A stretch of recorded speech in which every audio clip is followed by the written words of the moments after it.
Voilà, alors, Monsieur Joël Yoloko Lopez, bienvenue. Merci, Monsieur Jean-David Kilolo. Je suis très honoré d'être reçu une seconde fois sur ce prestigieux plateau de Télé 50. Cette chaîne qui se démarque à première vue par son professionnalisme, mais surtout par la qualité de l'information qu'elle transmet à l'opposition, à la population, pardon, de manière générale. Donc je suis très heureux d'être ici pour aborder les questions politiques de l'heure, mais surtout et aussi pour donner la position politique de mon parti politique, le Nouvel Élan, parti cher à l'ancien Premier ministre et député national Adolphe Muzito, sur les questions qui concernent le pays à ce jour. Voilà, alors, vous avez parlé d'Adolphe Muzito, il a été reçu ? En effet, le week-end de la semaine passée, le week-end dernier, Adolphe Muzito, accompagné de sa délégation du parti politique Nouvel Élan, a été reçu par le conseiller spécial en charge de la sécurité pour répondre à cette invitation du chef de l'État sur les consultations politiques en prélude du gouvernement d'union nationale qui devra bien évidemment voir le jour dans les très prochains jours. Mais il est de l'opposition ou il est de la majorité, ou bien de la majorité? Parce que déjà ici, on sent que les vrais ténors de l'opposition ne se sont pas manifestés pour être consultés. Merci, Monsieur Jean-David Kilolo. Votre question est importante. À cette question, je répondrai qu'on ait une opposition, non pas à une personne, à un individu. On est une opposition à un programme. Et en tant qu'opposition, nous avons toujours une alternative politique à proposer à ceux qui ont la commande de la chose publique pour bien évidemment répondre aux besoins, aux desiderata de la population. Permettez-moi de revenir en arrière. En 2023, Adolphe Muzito, candidat à président de la République pour le compte du Nouvel Élan, a proposé un programme de gouvernance qui était notre contrat social pour lequel nous avons sollicité le mandat du peuple. Ce dernier s'était dit ouvert aux alliances pour concourir au pouvoir. Fort malheureusement, aucun parti politique n'a présenté un programme de gouvernance. Et de ce fait, et au regard du règlement d'ordre intérieur de l'Assemblée nationale qui contraint les partis politiques à déclarer leur appartenance soit à la majorité ou à l'opposition, le Nouvel Élan s'est inscrit sur la liste de l'opposition. Donc nous sommes une opposition républicaine au pouvoir en place et c'est dans ce sens-là que nous avons répondu. Mais qu'est-ce que vous allez apporter? Vous allez apporter quoi? Parce qu'aujourd'hui, l'opposition demande à ce qu'il y ait un peu... un dialogue un peu au sens large qui va mettre autour d'une table toutes les composantes. Mais ici, à l'allure où vont le jeu, c'est juste des consultations pour le partage des postes. Absolument qui ne va rien résoudre comme problème. Absolument pas. Aujourd'hui, toutes les initiatives qui concourent à la paix, qui concourent au dialogue, à l'unité nationale, est à souhaiter, est à soutenir. Et l'appel du chef de l'État qui a fait de l'unité nationale, mais aussi de l'intégrité, la sauvegarde de notre intégrité territoriale, son cheval de bataille. Et Adolphe Muzito, en 2019, pour avoir été le seul homme politique, l'unique à avoir pointé du doigt le Rwanda, en déclarant qu'il fallait faire la guerre au Rwanda pour contrôler l'ensemble de nos frontières qui s'étendent sur 2 345 000 km, mais aussi pour avoir une influence sur la sous-région au regard de notre superficie et de notre densité, a trouvé qu'il était nécessaire d'accompagner le chef de l'État, de le soutenir dans cette démarche. Rappelons ici qu'Adolphe Muzito fut Premier ministre dans un cas de crise similaire à celle que nous vivons aujourd'hui, avec le CNDP et le M23 qui a vu le jour après.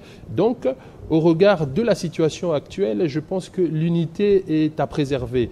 Et du fait que le chef de l'État détient la légitimité du peuple, nous pensons que oui, en tant qu'opposition, nous pouvons apporter notre contribution à cet édifice-là. Et dans les propositions d'Adolphe Muzito, il a principalement parlé de l'amélioration de la rente des militaires, mais aussi du financement de la défense. Adolphe Muzito parle d'un prélèvement sur l'assiette fiscale de près de 24 à 25%, qui est le standard africain.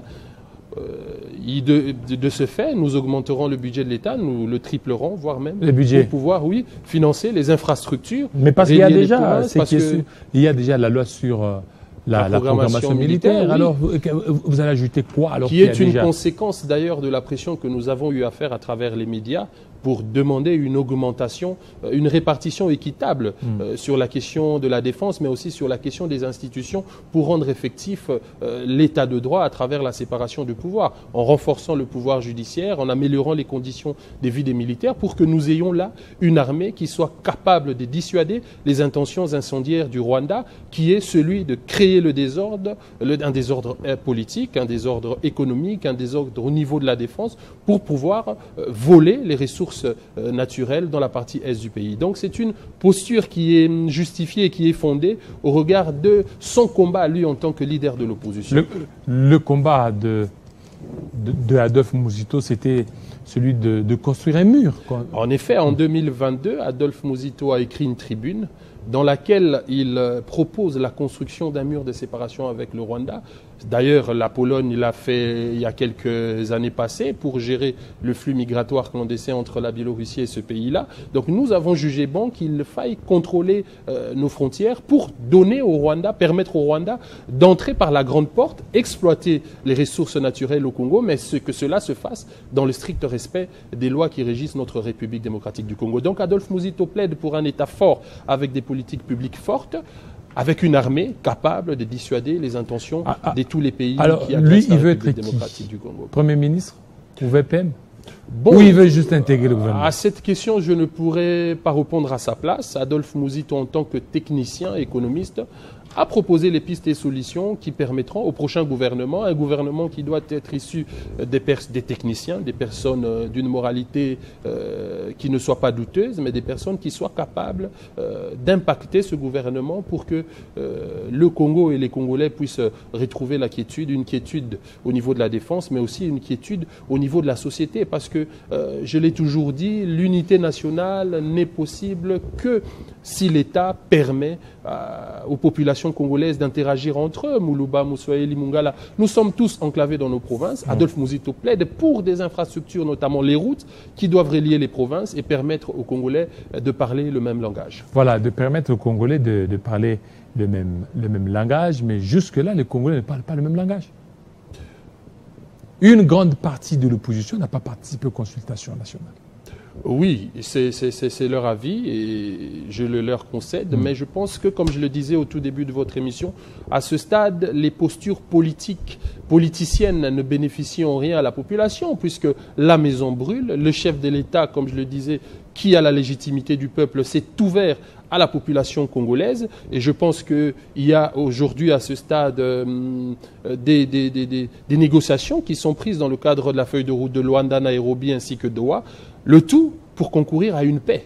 Donc je pense qu'il était nécessaire pour nous d'aller répondre à cette invitation, proposer nos pistes et solutions. C'est ce que nous avons d'ailleurs toujours fait jusqu'à ce jour, parce qu'en 13 ans, Adolphe Mouzito est le seul politicien congolais qui a produit des idées maîtresses que nous appelons des tribunes, dans lesquelles Adolphe Mouzito critique la gestion du gouvernement ou encore des gouvernements précédents, propose le diagnostic et propose le traitement adéquat quant à la question de la sécurité, à la question économique et surtout politique de notre pays. Donc c'était une posture qui est justifiée au regard de ce que nous avons toujours voulu pour le Congo. C'était des consultations, nous avons répondu présent et nous invitons d'ailleurs par la même occasion les autres pairs de l'opposition de s'unir. Comment s'unir? Parce que les consultations ont pris fin.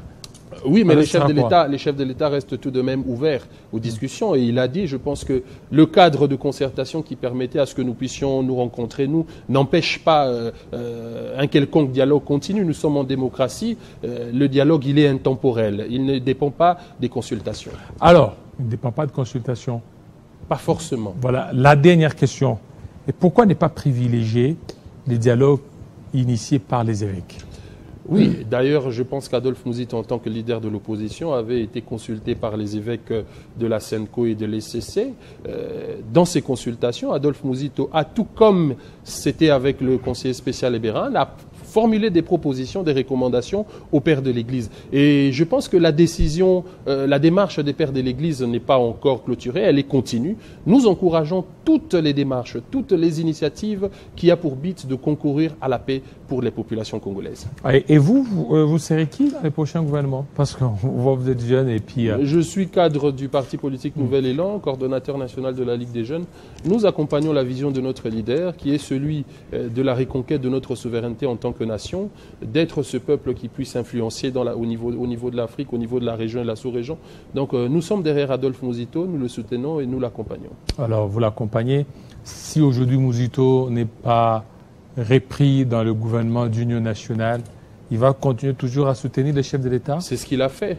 Ça fait près de 13 ans aujourd'hui qu'Adolphe Mouzito n'a pas gouverné en soi, mais il a été au créneau lorsqu'il fallait dénoncer les agressions, lorsqu'il fallait critiquer les politiques économiques entreprises dans le cadre des gouvernements précédents. Il a proposé les alternatives et je pense que c'est cette opposition-là qui soit plutôt qualitative que quantitative que le peuple a besoin. Donc nous devons aujourd'hui avoir la capacité de diagnostiquer le problème du pays, mais surtout de proposer le traitement adéquat. Et Adolphe Mouzito, ça, il l'a fait. Et c'est ça la différence entre un homme d'État ou un politicien qui considère le pouvoir comme un objectif en soi, alors que Adolphe Mouzito est parmi ceux-là qui considèrent le pouvoir comme un moyen par lequel nous allons atteindre nos objectifs de campagne, nos promesses de campagne, notamment nos programmes de gouvernance. Voilà, merci.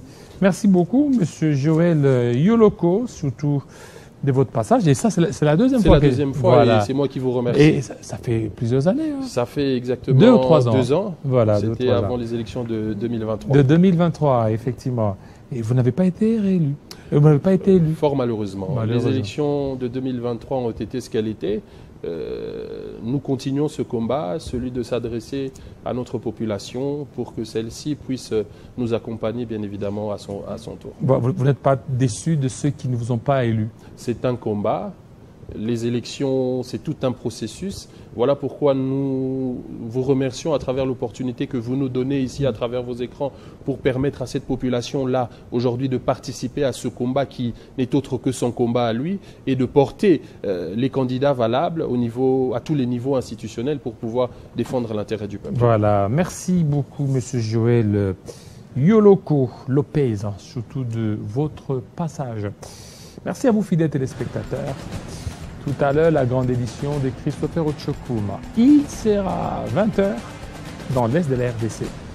19h ici à Kinshasa. Portez-vous très bien. À très bientôt. Ciao, ciao.